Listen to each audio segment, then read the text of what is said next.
குண்டு மாங்கா தோப்புக்குள்ள நண்டு போல வந்தாயே, யாருமில்லா நேரம் பார்த்து கைபிடிச்சாயே.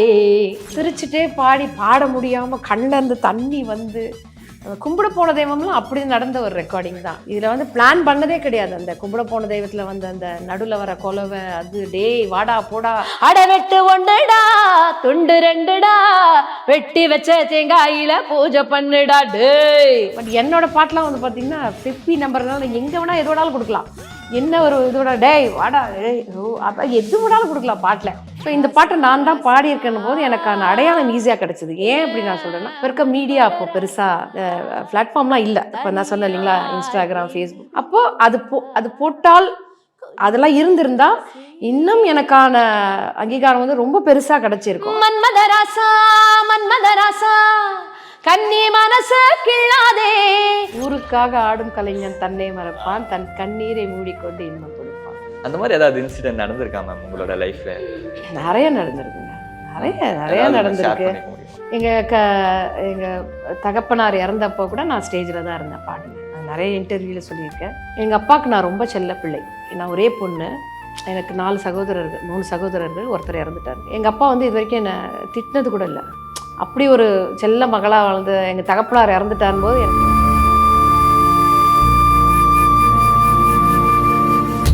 அந்த மேடை ஏறும்போது மற்றது எதுவுமே நம்ம மைண்டில் வரவே வராது. ஆடியன்ஸ், அந்த கிளாப்ஸு, அடுத்து என்ன பாடணும், இந்த மைண்ட் செட்டுக்கு நம்ம போயிடுவோம். ஆட்டோமேட்டிக்காக நம்ம போயிடுவோம். அந்த சோகங்கள், பிரச்சனைகள் எதுவுமே நம்ம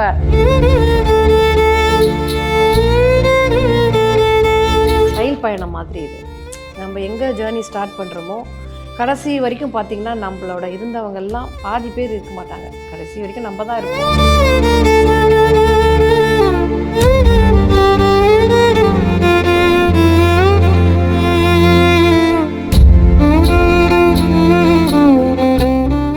இந்த எஸ்எஸ் மியூசிக் சேனல் மூலியமாக மக்களுக்கும் ரசிகர்களுக்கும் என்னுடைய நன்றியை நான் தெரிவிச்சுக்கிறேன்.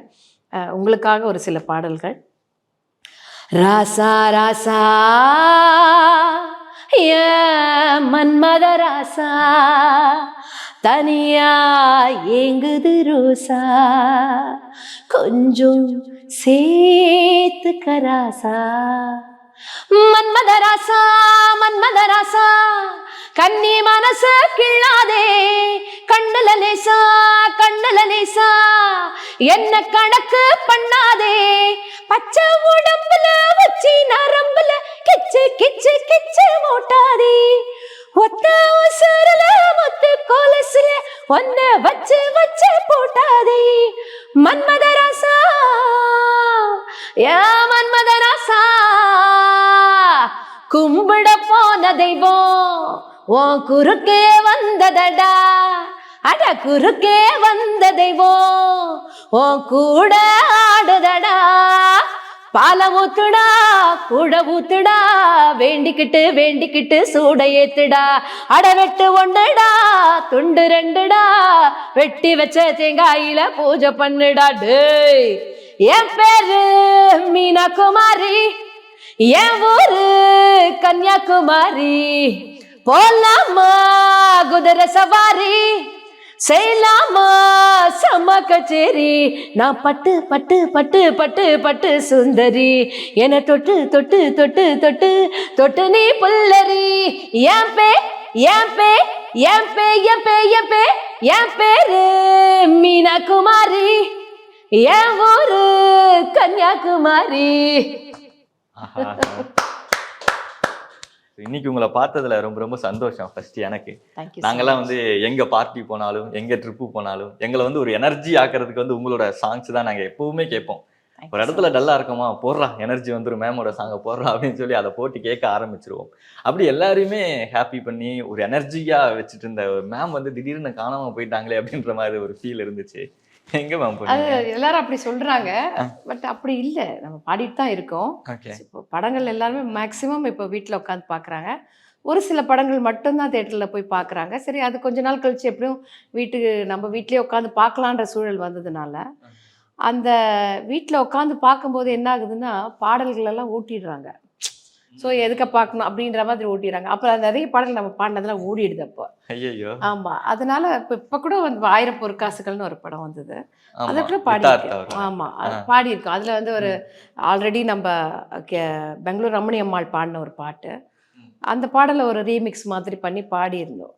பாடிட்டு தான் இருக்கோம், பட் பெரிய லெவல்ல தெரியல அப்படின்றது தான். பெரிய பிரேக் எடுக்கிற அளவுக்குலாம் ஒன்றும் இல்லை. இது ஏன் தெரியாம போச்சு அப்படின்னு அப்போ அதை அனலைஸ் பண்ணுவீங்களா உட்காந்து? ஏன் தெரியாம போச்சுன்னா, நான் சோஷியல் மீடியாலெல்லாம் பெருசா நான் இல்லை. அப்பப்போ வருவேன், அப்புறம் அப்படியே போயிடுவேன். அதுதான் காரணம். அது ஓகே. இப்போ எப்படி இருக்குன்னா, சூழல் எப்படி இருக்குன்னா, நான் இருக்கேன் இன்னும் இருக்கேன் அப்படின்னு நம்மளை வந்து காட்டிகிட்டே இருக்கணும் அப்படின்ற ஒரு சூழல் தான் இருக்கு. இப்போ இன்ஸ்டாகிராம், ஃபேஸ்புக் இதெல்லாம் இருக்கு இல்லைங்களா, இதுல எல்லாமே வந்து நம்ம டெய்லி அப்டேட் பண்ணிகிட்டே இருக்கணும். அப்போ தான் வந்து அதை தான் மக்கள் வந்து ஓ இவங்க இருக்காங்க, இன்னும் கரண்ட் பாடிட்டு இருக்காங்க அப்படின்ற ஒரு லெவல் இருக்கு இப்போ. பட் நம்ம அதில் வந்து பெருசாக இல்லை. இப்போ மன்மதராசாலாம் வந்த டைம் பார்த்தீங்கன்னா, இப்போ ஃபேஸ்புக் இந்த இன்ஸ்டாகிராம்லாம் பெருசாக இல்லை. அதனால நம்ம அதில் பெரிய கவனம் வந்து அதில் நம்ம செலுத்தலை. நம்ம கச்சேரி, நம்மளோட ரெக்கார்டிங், அடுத்து என்ன வேலைகள், நம்ம ஃபேமிலி இப்படி தான் இருந்துட்டோம். பட் இப்போ வர ஜென்ரேஷன் பார்த்தீங்கன்னா அதுக்கு ரொம்ப முக்கியத்துவம் கொடுத்து பண்ணிட்டு இருக்காங்க. ஸோ அதனால நான் இன்னைக்கு இங்கே இருக்கேன், நாளைக்கு இங்கே இருக்கேன், எனக்கு நாளைக்கு இந்த ப்ரோக்ராம் இருக்குது அப்படின்ற ஒரு மெசேஜ் வந்து போட்டுகிட்டே இருக்காங்க. நம்ம பெருசாக அதில் இல்லை அப்படின்றது தான். பட் நானும் இப்போ அவங்களோட சேர்ந்து கொஞ்சம் அப்படி அவங்க அப்டேட்க்கு நானும் கொஞ்சம் மாறி இருக்கேன். அப்பப்போ போடுறேன். மாறிட்டே வாங்க மேம். உங்களோட சாங் எல்லாம் ரீல்ஸ் எடுத்து போட்டு எல்லாரும் ட்ரெண்ட் ஆகிட்டு இருக்காங்க. பாருங்க, நீங்க ட்ரெண்ட் ஆகாம இருந்தா எப்படி? இதனால டெய்லியும் ஒரு ரீல் அவங்க கிட்ட சொல்லி நான் போட சொல்றேன். அதனால கண்டிப்பா தொடர்ந்து ரீல்ஸ் போட்டுக்கிட்டே இருங்க. பயங்கரமா நீங்க ட்ரெண்ட் ஆகிட்டே இருப்பீங்க. அதுதான் காரணம்னு நான் நினைக்கிறேன். ஏன்னா ஒவ்வொருத்தருக்குமே இந்த சோர்ஸ் ஆஃப் இன்கம் அப்படிங்கிறது ரொம்ப ரொம்ப முக்கியம் மேம். ஏன்னா நம்ம சாப்பிடணும் இல்லையா? ஏன்னா ஆரம்ப கட்டத்துல நிறைய சாங் ரொம்ப ஒரு பிஸியான ஒரு சிங்கரா இருந்த காலம், நிறைய கச்சேரி எல்லாம் பண்ணிட்டு இருப்பீங்க. அப்போ பணம் கொட்டணும் கொட்டியிருக்கலாம்னு நினைக்கிறேன். ஆனா இப்போ நமக்கு அந்த சோர்ஸ் ஆஃப் இன்கம் அப்படிங்கிறது ரொம்ப தேவையில்லை மேம். அதுக்கு நம்ம ஏதாவது வேலை செஞ்சே ஆகணும் அப்படிங்கிறதுனால இப்போ நீங்க கரண்டா என்ன மாதிரி விஷயங்கள் எல்லாம் பண்ணிட்டு இருக்கீங்க? இல்ல நம்ம இதுல மட்டும் கான்சென்ட்ரேட் பண்ணுவோம், வர்றது வரட்டும் அப்படின்ற மாதிரி சிங்கிங்லேயே இருக்கீங்களா? எனக்கு ஆசை இருந்தது பாடணும் அப்படின்னு சொல்லிட்டு. ஆனா என்னோட திறமை எவ்வளோன்றது எனக்கு தெரியும்.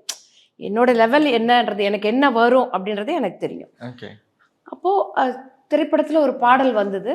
அது உங்க எல்லாருக்குமே தெரிஞ்சிருக்கோம். நீங்கள்லாம் அப்போ ரொம்ப ஸ்கூல் படிக்கிறத ப்ரீகேஜி எல்கேஜி ஸ்டூடெண்ட்ஸாக தான் குழந்தைங்களா தான் இருந்திருப்பீங்கன்னு நான் நினைக்கிறேன். ஏன்னா அது பாடல் வந்து கரெக்டாக 20 வருடங்கள் ஆயிடுச்சு. 2003 வந்தது. ஆமாம், 2003 வந்த பாடல் இப்போ வரைக்கும் அது ஒரு அடையாளமாக எனக்கு இருக்கு. அப்போ அந்த ஒரு அடையாளம் கொடுத்த அந்த ஒரு பாடல் எனக்கு பாடும்போதே மனசு அந்த ஹிட் ஆகும்போதே எனக்கு மன நிறைவு வந்துருச்சு. எனக்கு போதும் அப்படின்ட்டு. ஏன்னா நான் லைட் மியூசிக்லேருந்து வந்தேன். எனக்கு லைட் மியூசிக்ன்ற ஒரு பேக்ரவுண்ட் எனக்கு இருக்குது. ஸோ சினிமா துறையில் வந்ததுக்கப்புறம் எனக்கு ஒவ்வொரு நாளும் வந்த ஒரு பாட்டும் எனக்கு போனஸ் தான். ஸோ அதில் நான் சம்பாதிச்சதை நான் ஓரளவுக்கு எனக்கு தெரிஞ்ச அளவுக்கு நான் சேவ் பண்ணி நானே கார் வாங்கினேன், வீடு வாங்கினேன். எல்லாமே என்ன சம்மந்தமான எல்லா விஷயங்களும் நான் யாரையுமே டிபெண்ட் பண்ணி இல்லை. இன்க்ளூடிங் என் கணவரையும் நான் வந்து சார்ந்தே இல்லை முன்னாடியிலேருந்தே. ஸோ எனக்கு தேவையானது எல்லாமே நான் செஞ்சுக்கிட்டேன். ஆனால் நான் என்ன வந்து புத்திசாலித்தனமாக செஞ்சேன்னா, ஆடம்பரத்தை எப்பயுமே நான் விரும்பினதே இல்லை. ஏன்னா அந்த ஒரு லைஃப் ஸ்டைல் உங்களோட லைஃப்ல ஏதாவது ஒரு சின்னதாக ஒரு மாற்றத்தை ஏற்படுத்தியிருக்கோம் இல்லையா? நம்ம ஆரம்பத்தில் வாங்கிட்டு இருந்த சேலரி விட கொஞ்சம் அதிகமான ஒரு சேலரி கிடைச்சிருக்கும். நான் ஃபஸ்ட்டு வாங்கின சம்பளம்னு பார்த்தீங்கன்னா 50 ரூபா, 50 ருபீஸ் என்னோட சேலரி ஃபஸ்ட்டு நான் வாங்கினது. அதுக்கப்புறம் அது வந்து 100 ஆச்சு, 150 ஆச்சு, அப்புறம் 200 தான் என்னோட ஹையஸ்ட் பேமெண்ட்டாக இருந்தது லைட் மியூசிக்கில். அதுக்கப்புறம் நான் வந்து லக்ஷ்மண் ஸ்ருதி அப்படின்ற ஒரு இசைக்குழுக்கு வரும்போது என்னோட சம்பளம் வந்து 500 ரூபாவாக இருந்தது. ஓகே. ஸோ அதுலேருந்து நான் வந்து வேறு குழுக்கள்லாம் நான் பெருசாக போகவே இல்லை. ஏன்னா இவங்க ட்ரூப்லேயே எனக்கு வந்து பிஸியாக இருந்தது. ஏன்னா மாதத்தில் ஒரு 20-25 கச்சேரி இருக்கும். அதை நான் வந்து கால்குலேட் பண்ணிப்பேன். ஓகே, ஒரு கச்சேரிக்கு 500 ரூபா, ஓகே 10 கச்சேரி போனால் 5000 ரூபா, 20 கச்சேரி போனால் 10,000 இந்த மாதம் வருது, இதெல்லாம் பண்ணுவோம் அப்படின்ட்டு அந்த சேவிங்ஸ் இது அப்பத்துலேருந்தே எனக்கு இருந்தது. ஓகே. ஸோ அதுக்கப்புறம் என்னோட இது வந்து திருமணத்துக்கு அப்புறம் 1000 ரூபாவாச்சு. ஸோ இப்படி தான் என்னோட சம்பளம் வந்து உயர்ந்து வந்து அப்புறம் நான் ஃபஸ்ட்டு அதிகப்படியாக சம்பளம் வாங்கினது 25,000 ரூபாய் ஒரு கச்சேரிக்கு.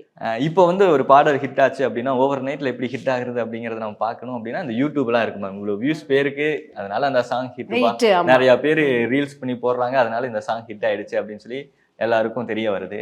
அந்த காலகட்டத்துல எல்லாம் எப்படி மேம் ஒவ்வொரு நைட்ல ஒரு பாட்டு ஹிட் ஆகுது, அது எப்படியெல்லாம் தெரிய வரும் உங்களுக்கு? அப்போ மன்மதராசா பாடிட்டு நாங்கள் ஆகஸ்ட்டில் வந்து நாங்கள் ஊருக்கு போயிட்டோம், யூஎஸ் போயிட்டோம். Okay okay. எங்கள் கச்சேரிக்காக 1 மந்த் டூர் அது. யூஎஸ் போயிட்டோம். அப்போது ஆகஸ்ட்டில் வந்து அந்த ஆடியோ ரிலீஸ் ஆகுது. நான் மே மந்த் பாடியிருந்தேன், ஆகஸ்ட்டில் வந்து அந்த ஆடியோ ரிலீஸ் ஆகுது. அப்போ ஆடியோ ஃபங்க்ஷன் என்னால் போக முடியல. அப்போ அங்கே ஆடியோ ஃபங்க்ஷனில் அந்த பாட்டு போட்ட உடனே எல்லாருமே சொல்லியிருக்காங்க இந்த பாட்டு பயங்கர ஹிட் ஆகும், ஹிட் ஆகிடுச்சு அப்படின்னு அப்போவே அந்த டாக் இருந்தது. அதுக்கப்புறம் பார்த்தீங்கன்னா ரேடியோலெல்லாம் அந்த பாட்டு போட்டுகிட்டே இருந்திருக்காங்க. அப்போ என் டாக்டர் ஃபோன் பண்ணி சொல்கிறா, மம்மி நீங்கள் பாடின பாட்டு வந்து ரேடியோலெல்லாம் போடுறாங்க, பயங்கர ஹிட் ஆகிருக்கு மன்மதராசா பாட்டு அப்படின்ட்டு. அப்போ செப்டம்பரில் படம் ரிலீஸ் ஆகுது. அப்போது உங்களுக்கு எது அந்த தேட்டரில் ஒரே ஒன்ஸ் மோர் கேட்டு எல்லாம் டான்ஸ் ஆடி அந்த பாட்டு அது ஒரு பெரிய லெவலில் அது ஹிட் ஆகி என்னை வந்து ஒரு பாடகியாக மக்கள்லாம் ஏற்றுக்கிட்டாங்க. அப்போது எனக்கான அடையாளம் எப்படி ஈஸியாக கிடச்சிது அப்படின்னா 1000 மேற்பட்ட மேடைகளில் நான் பாடியிருக்கேன். எல்லார் வீட்டு கல்யாணத்துலேயும் பாடியிருக்கேன், சந்து சந்தாக பாடியிருக்கேன், எல்லா கோவில்களை சின்ன கோவிலேருந்து பெரிய கோவில் வரைக்கும் ஸோ என்னோடய முகம் வந்து எல்லாருக்குமே ஆல்ரெடி ஒரு தெரிந்த முகம் நான் கச்சேரியில் இருந்ததுனால. ஸோ இந்த பாட்டை நான் தான் பாடியிருக்கேன் போது எனக்கான அடையாளம் ஈஸியாக கிடச்சிது. ஏன் அப்படி நான் சொல்கிறேன்னா, இப்போ இருக்க மீடியா அப்போ பெருசாக இந்த பிளாட்ஃபார்ம்லாம் இல்லை. இப்போ நான் சொன்னேன் இல்லைங்களா, இன்ஸ்டாகிராம், ஃபேஸ்புக். அப்போது அது போட்டால் அதெல்லாம் இருந்திருந்தால் இன்னும் எனக்கான அங்கீகாரம் வந்து ரொம்ப பெருசாக கிடச்சிருக்கும். பட் அந்த ஒரு பாடல்லையே வந்து எனக்கான அங்கீகாரம் வந்து பயங்கரமாக கிடச்சிது. அப்போ ஏன்னா நீங்கள் சொன்ன மாதிரி அந்த காலத்தில் சோசியல் மீடியா இருந்திருந்தது அப்படின்னா உங்களுக்கான அந்த அங்கீகாரம் நிறையாவே இருந்திருக்கும். இருந்தாலுமே உங்கள் காலகட்டத்தில் ஒரு சில சிங்கர்ஸ்லாம் இருந்திருப்பாங்க மேம். ஸோ அவங்களுக்கு ஒரு அங்கீகாரம் இப்போ வரைக்குமே இருக்குது இண்டஸ்ட்ரியில். அதுக்கு காரணம் என்னன்னா அவங்க தொடர்ந்து ஏதாவது ஒரு இடத்துல அவங்களோட ஃபேஸை ரிஜிஸ்டர் பண்ணிக்கிட்டே இருக்காங்க. ஒரு ரியாலிட்டி ஷோவில் ஒரு ஜட்ஜாக போகிறாங்க, இல்லை ஏதாவது ஒரு கான்சர்ட்டில் போய் பாடுறாங்க. அதனால அவங்களோட ஃபேஸ் ரிஜிஸ்டர் ஆகிட்டே இருக்கிறதுனால அவங்களுக்கான அங்கீகாரம் கிடைச்சிக்கிட்டே இருக்கு. ஆனால் உங்களுக்கான அங்கீகாரம் எதனால கிடைக்காம போச்சு மேம்? லைக் இந்த ரீச் தாண்டி வேற எதனால கிடைக்காம? இது நான் ரொம்ப ஒரு மீடியா சைடு நிறைய போக மாட்டேங்க. ஃபஸ்ட்டு வந்து எனக்கு பெருசாக பேச தெரியாது. இப்போ இந்த ஜட்ஜாக உட்காரதுல எனக்கு பெரிய உடன்பாடு இல்லை. அப்படின்னா ஏன்னா பாடுறவங்கள ஜட்ஜ் பண்ணுற அளவுக்கு நான் பெரிய சிங்கர் கிடையாது. அதுதான் இப்போ பாடுறவங்கள நீ இது சரியாக பாடல, இந்த இடம் நீ தப்பாக பாடின அப்படின்னு சொல்கிற அளவுக்கு நான் இப்போ ஒரு சித்ராம்மா இருக்காங்க, மனோண்ணா இருக்கார், எஸ்பிபி அங்கிள் இருந்தாருன்னா அவங்கெல்லாம் அந்த இடத்துல உட்காரத்துக்கு தகுதியானவங்க. நான் வந்து ஏதோ கூப்பிடுறாங்க ஒரு கெஸ்ட்டாக போகலாம், உட்காந்து ஜட்ஜ் பண்ணுற அளவுக்கு நான் பெரிய சிங்கர் இல்லை அப்படின்றது என்னோட உங்களுக்கு வந்திருக்கு. நிறைய கூப்பிட்டுருக்காங்க என்னை வந்து நிறைய சேனலில் கூப்பிட்டாங்க. எனக்கு அதில் உடன்பாடு பெருசாக இல்லாததுனால நான் போகல. கச்சேரியில தான் உங்களுக்கு அதிகமான அந்த ரீச் கிடைக்கும் இல்லை மேம்? மக்களை வந்து நேரடியாக சந்திச்சு அவங்க கூட ஜாலியாக இன்ட்ராக்ட் பண்ணி பாடுறதுக்கு அவங்க நிறைய விஷயம் நம்மளை பாராட்டுவாங்க. அதெல்லாம் கேட்கும்போது ரொம்ப சந்தோஷமா இருக்கும்.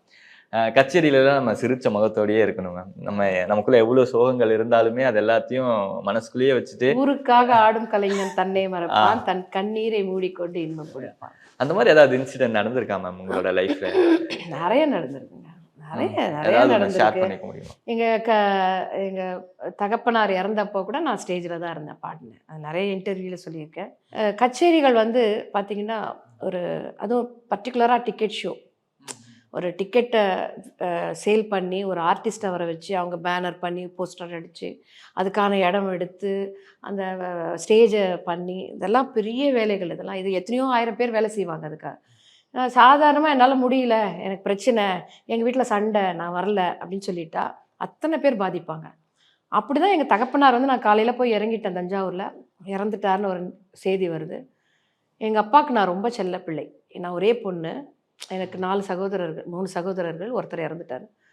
ஸோ போய் இறங்கிட்டேன், அப்பா இறந்துட்டாருன்னு. எங்கள் அப்பா வந்து இது வரைக்கும் என்னை திட்டினது கூட இல்லை. அப்படி ஒரு செல்ல மகளாக வளர்ந்து எங்கள் தகப்பனார் இறந்துட்டாருன்னு போது எனக்கு எப்படி இருந்துக்கும் யோசிச்சுப்பாரு. அப்போவும் நான் எங்கள் அப்பா டெத்துக்கு வரவே இல்லை, அந்த கச்சேரி பாடி முடிச்சுட்டு தான் வந்தேன். இது வந்து என் லைஃப்பில் ஒரு பெரிய சோகமான ஒரு விஷயம். இதை தாண்டி நிறைய விஷயங்கள் நடந்திருக்கு. நான் வந்து மகள் பிறந்து 10 நாள் கூட நான் வீட்டில் இல்லை, கச்சேரி பாட வந்துட்டேன். அதே மாதிரி என் கணவரோட பிரதர் வந்து நிறைய பேர் தெரியும், திடீர்னு இறந்துட்டார். ஸோ அவரோட டெத்துக்கு அப்புறம் ஒரு 4 நாள் தான் நாங்கள் வீட்டில் இருந்தோம். 5ஆவது நாள் எங்களுக்கு நியூ இயர் ஃபங்க்ஷன். அவர் டிசம்பர் 24 இறந்தார். டிசம்பர் 31 நாங்கள் கச்சேரிக்கு போயிட்டோம். ஸோ சோகங்கள் எல்லாருக்குமே இருக்குங்க. பிரச்சனை நம்மளோட தொழில் இதுதான். ஸோ எவ்வளோ நம்மளுக்கு பிரச்சனைகள் இருந்தாலும் நம்மளை பார்க்க நம்ம சந்தோஷப்படுத்துகிறோன்றதுக்காக 1000 பேர் வராங்க. அவங்க எதிர்க்க போயிட்டு நம்ம சோகம் பாடிட்டு நம்ம ஒரு மாதிரி டல்லாக அந்த மேடை ஏறும்போது மற்றது எதுவுமே நம்ம மைண்டில் வரவே வராது. ஆடியன்ஸ், அந்த கிளாப்ஸு, அடுத்து என்ன பாடணும், இந்த மைண்ட் செட்டுக்கு நம்ம போயிடுவோம். ஆட்டோமேட்டிக்காக நம்ம போயிடுவோம். அந்த சோகங்கள், பிரச்சனைகள் எதுவுமே நம்ம மைண்டுக்கு அந்த ஒரு 4 மணி நேரத்துக்கு வராது நம்மளுக்கு. அப்புறம் இறங்குனதுக்கப்புறம் காரில் என்னதுக்கு ஆமாம் இல்லை இன்னைக்கு போடணும், ஐயோ இந்த பிரச்சனை இருக்கேன், சரி இதை மறுபடியும் கண்டினியூ பண்ணுவோன்றது தான் இருக்குமே கண்டி. பிரச்சனைகள்னால நிறைய கச்சேரிகள் எனக்கு அந்த மாதிரி நிறைய நான் ஃபேஸ் பண்ணி தான் கச்சேரிக்கு போயிருக்கேன். அதெல்லாம் அந்த மேடை ஏறும்போது அந்த கைத்தட்டல் ரசிகர்களை பார்க்கும்போது எல்லாமே நம்மளுக்கு மறந்துடும். நம்ம வீட்டில் ஏதாவது ஒரு நல்ல விஷயம் நடக்குது, இல்லைன்னா ஒரு கெட்ட விஷயம் நடக்குது, அந்த டைம்ல ஃபேமிலியில் இருக்கவங்க நம்ம ரிலேட்டிவ்ஸ் எல்லாரும் என்ன எதிர்பார்ப்பாங்க அப்படின்னா, லைக் கூட இருந்தால் நல்லா இருக்குமேப்பா அப்படின்னு தான் எதிர்பார்ப்பாங்க. அந்த டைம்லையுமே நம்ம வேலை வேலை வேலை இருக்கு அப்படின்னு போகும்போது சுற்றி இருக்கவங்க 1000 பேசுவாங்க. அதெல்லாம் கேட்டிருக்கீங்களா? அதெல்லாம் கேட்கும்போது நமக்கு ஒரு மாதிரி மனசுக்கு கஷ்டம். இல்லை, இது நான் எல்லாருக்குமே சொல்கிறேங்க. ஒரு காலகட்டத்துக்கு மேலே யாரும் நம்மளோட வரப்போகிறதே இல்லை. நம்மளோட பயணத்தில் நம்ம மட்டும்தான் கடைசி வரைக்கும் போக போகிறோம். ஸோ எல்லா உறவுகள் வருவாங்க போவாங்க, நடுவில் சிலர் வருவாங்க, பாதியில் இறங்கிடுவாங்க. ரயில் பயணம் மாதிரி இது. நம்ம எங்கே ஜேர்னி ஸ்டார்ட் பண்ணுறோமோ கடைசி வரைக்கும் பார்த்திங்கன்னா நம்மளோட இருந்தவங்கெல்லாம் பாதி பேர் இருக்க மாட்டாங்க. கடைசி வரைக்கும் நம்ம தான் இருப்போம். ஸோ அதனால் இவங்க என்ன நினச்சிப்பாங்க, அவங்க என்ன நினச்சிப்பாங்க அப்படின்றத நம்ம யோசிக்கவே முடியாது. அதாவது நான் சொல்கிறது, இப்போ எனக்கு ஒரு வயசு வந்தனால அந்த அனுபவத்தில் நான் பேசுகிறேன். பட் அதுக்கு முன்னாடி ஐயோ நம்ம போலியே, இவங்க தப்பாக நினச்சிப்பாங்களோ, அவங்க தப்பாக நினச்சிப்பாங்களோ அப்படின்றது இருக்கும். ஆனால் ஒன்றுமே பண்ண முடியாது. ஏன்னா நம்ம இருக்கிற துறை அந்த மாதிரி ஒரு துறை. உறவு நம்ம செஞ்சாலும் சொல்லுவாங்கங்க, செய்யலைனாலும் சொல்லுவாங்க. அதை பற்றி நம்ம ஃபுல்லாக எடுத்துகிட்டு போனோம்னு வச்சுக்கோங்களேன், நம்மளோட லைஃப்பை நம்ம வாழவே முடியாமல் போயிடும். ஒவ்வொரு பாடலும் பாடும்போது அந்த ரெக்கார்டிங் செஷன் வந்து நமக்கு ரொம்ப இன்ட்ரெஸ்டிங்காக ஒரு மறக்க முடியாத ஒரு அனுபவமாக தான் இருக்கும் மேம். அப்படி இது வரைக்கும் வெளியே எங்கேயும் சொல்லாத ஒரு ரெக்கார்டிங் செஷனில் நடந்த ஒரு மறக்க முடியாத ஒரு அனுபவம் ஏதாவது இருக்கா? ஒரு சில டென்ஷனான அனுபவங்களும் இருக்கும். பயந்துட்டு போவோம், ஐயோ இவங்ககிட்ட பாட போகிறோமே என்ன சொல்லுவாங்களோ அப்படின்றது. அதுக்கு ரொம்ப கூலாகவும் நடந்திருக்கும். அங்கே ரொம்ப கூலாக சில நேரத்தில் போயிருப்போம், இவருக்கு தானே போகிறோம், இந்த பாட்டு இவ்வளோ இப்படி தான் இருக்கும். ஆனால் அந்த இடத்துல பார்த்தீங்கன்னா ஐயோ ஒரு டென்ஷனான பாட்டாக இருக்கும். அது நம்மளுக்கு சில நேரங்களில் அந்த ஸ்டைல் நம்மளால் ஃபாலோ பண்ண முடியாத ஒரு ஸ்டைலாக இருக்கும். அது மாதிரிலாம் நிறைய நடந்திருக்கு. ஜாலியான அனுபவங்கள்லாம் நிறைய நடந்திருக்கு. நாங்கள் பாடின டைமை தாண்டி பேசுனது சிரிச்சது தான் நிறைய இருக்கும். அப்படி இருக்கும். மணி சர்மா சாருக்கு நான் பாடியிருக்கேன், நிறைய பாடல்கள் பாடியிருக்கேன். அவருக்கு பற்றி பார்த்தீங்கன்னா நம்ம ஸ்டைல்லேருந்து தாண்டி வேறு ஸ்டைல் இருக்கும் அவருக்கு. ரொம்ப போல்டாக வேணான்னுவார், ரொம்ப கொஞ்சம் அந்த சவுண்ட் நிறைய வேணான்னுவார். நம்ம வாய்ஸ் இப்போ ராங்கி ரங்கம்மான்னு ஒரு பாட்டு நான் பாடு, ராங்கி ரங்கம்மா ரவிக்க எங்கம்மா அப்படின்ற ஒரு பாட்டு தனுஷா இருக்காங்க. அந்த ஒரு பாட்டு பாடும்போது அவர் சொன்னார், எனக்கு வந்து இப்படி தான் வேணும், உங்களோட ஸ்டைல்லேருந்து எனக்கு கொஞ்சம் இப்படி தான் வேணும் அப்படி கேட்டு அந்த மாதிரி நிறைய ரெக்கார்டிங்ஸ் வந்து மறக்க முடியாத இசையமைப்பேன். நான் சொல்கிறது ஒரு 3-4 பேர் தான் சொல்கிறேன், நிறைய இருக்குது. நான் ஆல்மோஸ்ட் எல்லாருக்குமே பாடியிருக்கேன். ரஹ்மான் சாரை தவிர்த்து, இப்போ வந்த யங் ஜென்ரேஷனில் அனிருத் சாரை தவிர்த்து ஆல்மோஸ்ட் எல்லா மியூசிக் டைரக்டருக்குமே நான் பாடியிருக்கேன். தமிழ், தெலுங்கு, கன்னடா எல்லாருக்குமே நான் பாடியிருக்கேன். சிரிச்சுட்டே பாட முடியாமல் கண்ணில் இருந்து தண்ணி வந்து கும்பிட போன தெய்வம்லாம் அப்படி நடந்த ஒரு ரெக்கார்டிங் தான். இதில் வந்து பிளான் பண்ணதே கிடையாது. அந்த கும்பிட போன தெய்வத்தில் வந்து அந்த நடுவில் வர கொலவை, அது டேய் வாடா போடா, இதெல்லாம் வந்து என்ன சொன்னார்னா, ஒரு பெண்ணுக்கு சாமி வந்துடுது. ஆனால் வந்து சாமி வந்து ஒரு ஜாலியாக ஹீரோ உங்களுக்கு தெரியும், பெரிய ஸ்டார், அவரை போய் வாடா போடான்னு கூப்பிடுறது இந்த பாட்டில் அப்படின்றது. ஆனால் ஏன்னா அந்த பொண்ணுக்கு சாமி வந்துருச்சு, அந்த பொண்ணுக்கு தெரியாது, அதனால பாடுறோம். அதனால இப்போ டே என்னடா இழுவ இப்படிலாம் வந்து ஜாலியாக பண்ண விஷயங்கள் தான் எல்லாமே. அப்படி நிறைய ரெக்கார்டிங் நிறைய நடந்திருக்கு. கூலாக போயிட்டு டென்ஷன் ஆகிட்டு நிறைய நடந்திருக்கு. ஏதாவது ஒரு சாங் ரெக்கார்டிங் அப்படி போய் இல்லை நடந்திருக்கு. நான் இங்கேருந்து ஹைதராபாத் போயிட்டேன். பெண் இசையமைப்பாளர், அவங்க இசையமைப்பாளர் வந்து ஒரு பெண்ணை போயிட்டு ரெக்கார்டிங் போய் பாட்டெல்லாம் எழுதிட்டேன், டியூனெல்லாம் கற்றுக்கிட்டேன். வாய்ஸ் ரூம் உள்ளே போகிறேன். நான் என்ன பண்ணாலும் வேணான்றாங்க, எது பண்ணாலும் இல்லை இது வேணாம், இப்படி இல்லை இப்படி இல்லை. ஸோ அவங்களுக்கு எப்படி வேணும்னு சொல்லவும் தெரியல. இப்போ எனக்குன்னு ஒரு ஸ்டைல் இருக்குது, அந்த ஸ்டைலில் தான் நான் ஃபஸ்ட்டு பாடுவேன். எனக்கு அந்த லிரிக்கான இதை எடுத்துகிட்டு டியூனுக்கான இதை பார்த்துட்டு ஓகே இது இப்படி தான் இருக்கும், இப்படி பாடினா கரெக்டாக இருக்கும்னு பாடுவோம். அவங்க வந்து எப்படின்னு சொல்லவும் அவங்க தெரியல, அவங்களுக்கு ஆக்சுவலாக எப்படி வேணும் அப்படின்னு சொல்லவும் தெரியல. நான் பாடுற ஒரு மணி நேரம் பல்லவி மட்டுமே பாடிட்டுருக்கேன். எனக்கு ஒரு மாதிரி ஒரு கட்டத்துக்கு மேலே ஒரு மாதிரி கஷ்டமாயிடுச்சு எனக்கு. அப்புறம் வெளியில் வந்துட்டேன் நான். உங்களுக்கு எப்படி வேணும்னு சொல்லுங்கள், என்னோடய வாய்ஸ் இப்படி தான் எனக்கு, அவங்க சொன்ன விதம் வந்து எனக்கு கொஞ்சம் டென்ஷன் ஆயிடுச்சு. அப்போ நான் வெளியில் வந்துட்டு இல்லை நான் பாடல அப்படின்னு சொல்லிட்டு வந்துட்டேன். அப்புறம் அவங்க வந்து இல்லை இல்லை நீங்கள் கொஞ்சம் இருங்க, எனக்கு எனக்கு இந்த பாட்டு செட் ஆகாதுங்க அப்படின்னு சொல்லிட்டு வந்துட்டேன். நான் பாடாமல் வந்துட்டேன் இந்த ரெக்கார்டிங்கை. ஸோ அந்த மாதிரி நிறைய இது வந்து ஒரு சாம்பிள், அது மாதிரி நிறைய நடந்திருக்கு. நம்ம ஒரு சாங் ரெக்கார்டிங் செக்ஷனுக்கு போகும்போது மியூசிக் டைரக்டர் ஒரு மைண்ட் செட்டில் இருப்பார். நம்ம அங்கே போயிட்டு நம்மளோட இம்ப்ரூவைசேஷன் ஒன்று கொடுப்போம், அது அங்கே சூப்பராக ஒர்க் அவுட் ஆகிருக்கும். அதை நான் நினச்சி வச்சது ஒன்று, ஆனால் நீங்கள் பண்ணுறது சூப்பராக இருக்குது, இதுவே ஃபிக்ஸ் பண்ணிக்கலாம் அப்படின்னு சொல்லியிருப்பாரு இல்லையா? அந்த மாதிரி ஏதாவது ஒன்று. ஸோ மன்மதராசா கூட எனக்கு ஆக்சுவலாக அப்படி தான். ஏன்னா மன்மதராசா வந்து மேபி வேறு யாராவது பாடிந்தால் அது வேறு ஸ்டைலில் இருந்திருக்கும்னு நான் நினைக்கிறேன். அப்போது என்னோடய ஃப்ரீ ஸ்டைலில் பாடினது தான் அது. அந்த பாட்டு நான் ஃப்ரீ ஸ்டைலில் எனக்கு எப்படி வருமோ அப்படி பாடினது தான். அப்போ அது வந்து தினா நான் வந்து சொல்லிட்டாரு, ஐயோ இப்படியே இருக்கட்டும் சூப்பராக இருக்குது அப்படின்னு சொல்லிட்டு. ஸோ அந்த ஃப்ரீடம் நம்மளுக்கு சில இடங்களில் கிடைக்கும். அந்த ஃப்ரீ ஸ்டைல் பாடும்போது ஓ நான் எதிர்பார்த்ததை விட இது பெட்டராக இருக்கே, நம்ம யோசித்ததை விட இது ரொம்ப சூப்பராக இருக்கே, அப்படி டேமலாபுரம் கூட அப்படி தான். அந்த இதெல்லாம் நானாக கொடுத்தது தான். சில இடங்களில் தேவி வந்து சொல்லுவார், அக்கா இந்த மாதிரி கொடுங்க அந்த மாதிரி. ஆனால் சிலதெல்லாம் நம்ம ஃப்ரீ ஸ்டைலில் விட்டுருவாங்க, அது அவங்க நினச்சதை விட பெட்டராகவே வந்துடும் சில இடங்கள். அது மாதிரி நிறைய ரெக்கார்டிங். ஏன்னா எனக்கு என்னோட பாடல்களுக்கு அந்த மாதிரி அமைஞ்சது எல்லாமே நிறைய. ஏன்னா ஒரு மெலடின்னு வச்சுக்கோங்களேன், நீங்கள் ஒரு சில இடத்துல தான் அந்த மாதிரி கொடுக்க முடியும். ஏன்னா பாட்டு அதை நீட்டாக பாடினா. பட் என்னோட பாட்டெலாம் வந்து பார்த்தீங்கன்னா பெப்பி நம்பர்னால எங்கே வேணால் எது வேணாலும் கொடுக்கலாம். என்ன ஒரு இதோட டேய் வாடா அப்போ எது வேணாலும் கொடுக்கலாம் பாட்டில். ஸோ அதனால அவங்களுக்கு அது சில நேரங்களில் அவங்க யோசிச்சத விட. அவர் சொன்னது என்ன, நீங்கள் என்ன பண்ணீங்க ஃப்ரீ ஸ்டைலில்? இல்லை நான் அடக்கியே பாடல அந்த பாட்டு. ஆக்சுவலாக அப்படி தான் ஒரு ஓப்பன் ஸ்டைலில் பாடினது தான் அது. நான் ஏன்னா அது பிளானே இல்லை அந்த பாட்டு இப்படி பாடணும். அவரும் சொல்லவே இல்லை இப்படி தான் பாடணும் அப்படின்லாம் சொல்லலை. அது சொன்னது என்னன்னா சங்கர் மகாதேவன் சார் பாடுறாரு, அவர் பாடினதுக்கப்புறம் நீங்கள் பாடிங்களா, நீங்கள் பாடினதுக்கப்புறம் அவர் பாடட்டுமான்றது தான் என்கிட்ட வச்சார். நான் சொன்னேன் இல்லை அவர் பெரிய சிங்கர், அவர் பாடிட்டு போயிட்டு அதுக்கப்புறம் நான் பாடுறேன் அப்படின்னு சொல்லிட்டு அவர் பாடினதுக்கப்புறம் பாடினது தான். ஓகே, எனக்கே லைஃப்பில் என்னை திருப்பி போட்ட ஒரு பாடல் அது. அதுதான் சொல்கிறேன், அது பிளானே இல்லை அந்த பாட்டு. பிளானே இல்லாமல் நம்ம பாடினது. அது மக்களுக்கு அந்த ரா வாய்ஸ் ரொம்ப பிடிச்சி போய் அதுக்கப்புறம் நிறைய ஹிட்ஸ். எனக்கு என்ன மேம் சாப்பிட்றீங்க, அவ்வளோ எனர்ஜி வருதுல்ல? பெருசாக ஒன்றும் இல்லைங்க, மக்களோட கைத்தட்டல் தான் எனர்ஜி. இப்போ வரைக்கும் அதுதான் எனர்ஜியாக இருந்துட்டு இருக்கு.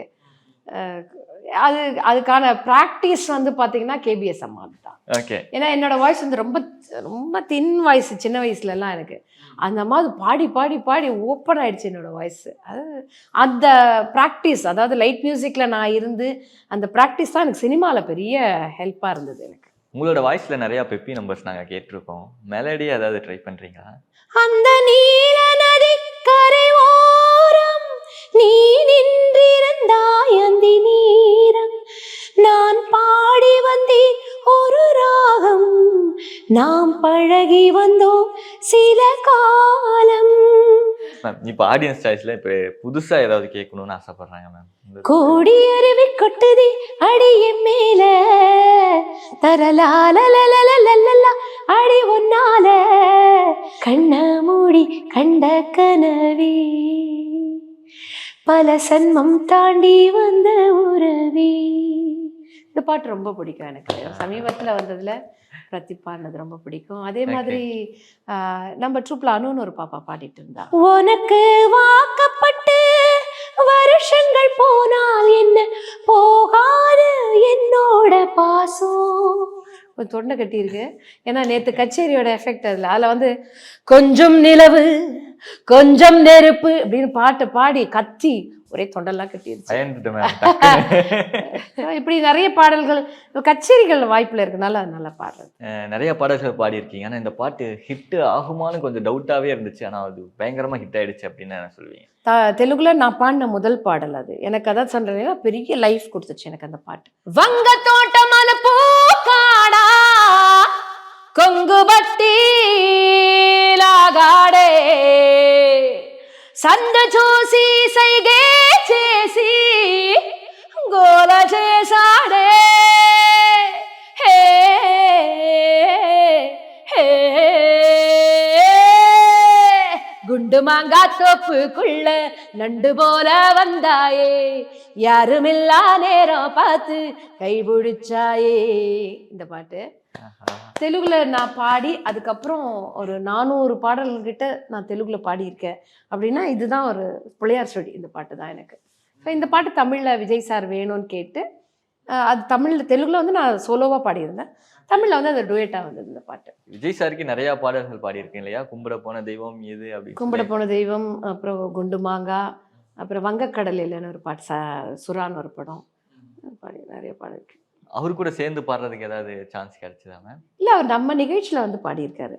அவர் ரொம்ப ஆரம்ப காலகட்டத்தில் அதாவது நட்சத்திரங்கள் மாத்திரமே பாடின ஒரு இசை நிகழ்ச்சி அது.